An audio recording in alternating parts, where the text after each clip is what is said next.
निर्मल वैराग का मतलब होता है प्रबल अनुराग ईश्वर के प्रति, संसार के प्रति उपरामता, विद्वेष और वितृष्णा नहीं, कोई कलुषित भावना नहीं। इस बार भर्तृहरि पिंगला के सामने गए और उन्होंने कहा, माता मुझे भिक्षा दो। पिंगला ने उनकी ओर देखा। आज भर्तृहरि उन्मत्त नहीं थे, विक्षिप्त नहीं थे, आवेग में नहीं थे, उद्वेग में नहीं थे, कोई आसक्ति नहीं थी, कोई विद्वेष, कोई आकर्षण नहीं था। सांसारिक भाव से मुक्त महाराज भर्तृहरि एक ईश्वरीय तेज से संपन्न थे। उनके मन की, चित्त की परतें, वो संस्कार उनकी योग साधना से, वैराग्य साधना से जलकर भस्म हो गई थी। फिर जो उनके अंदर वैराग पैदा हुआ, फिर उन्होंने वैराग शतक लिखा।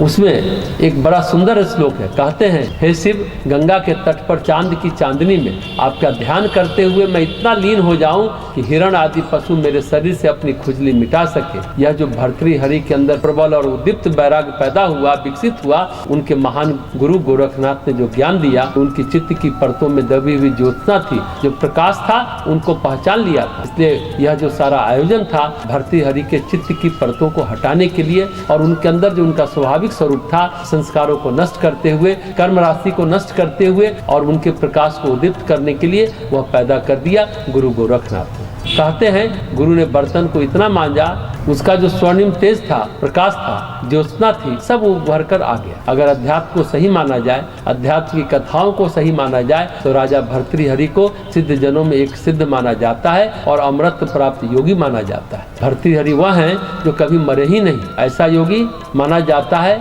जो कभी मरे ही नहीं। तो इन्हीं से नीति, श्रृंगार और वैराग्य भर्तृहरि के जीवन में आए।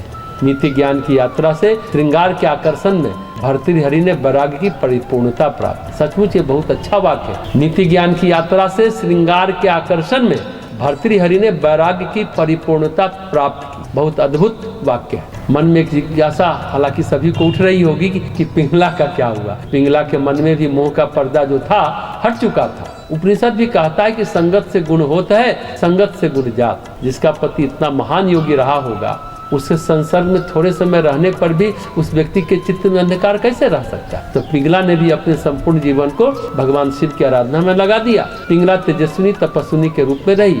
यह सच है कि ऐसा दिव्य प्रेम दो भाइयों के बीच संसार में तो देखने को नहीं मिलता है। तो भर्तृहरि महाराज तो योग साधना में लग गए, सिद्ध अवस्था को प्राप्त हुए और उन्होंने जैसा कहा था विक्रमादित्य को कि पिंगला को कष्ट न होने पाए, विक्रमादित्य ने वही किया। पिंगला को राजमाता कहा, राजमाता का गौरव पिंगला को प्राप्त हुआ। राजमाता के रूप में पिंगला सम्मानित रही।